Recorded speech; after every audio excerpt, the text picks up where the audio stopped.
ஐயா சரணம் சரணம் வைகுண்டா சரணம் சரணம் ஐயா சரணம் சரணம் வைகுண்டா சரணம் சரணம்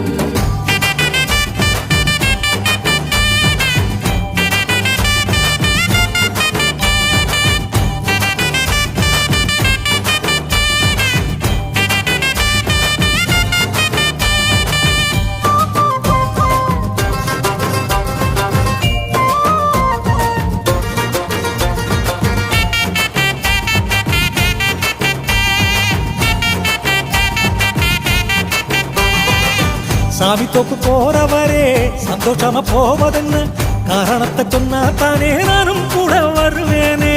சாமிக்கெல்லாம் சாமியவர் மாய குருநாதனவர் ஒரு முறை வந்து பாரு உன்னை நீயே கண்டு கொள்வாய். மாசுக்களி அளிக்க வந்து மாயவர் அவர் தானே தோஷம் எல்லாம் தீர்ந்து போகும் தூயவர் பதி வந்தா 1008 மாசியில் அவதரித்த ஜோதி ஐயா ஒன்னொன்னா கேளு நான் சொல்லுகிறேன் சேதியா 1008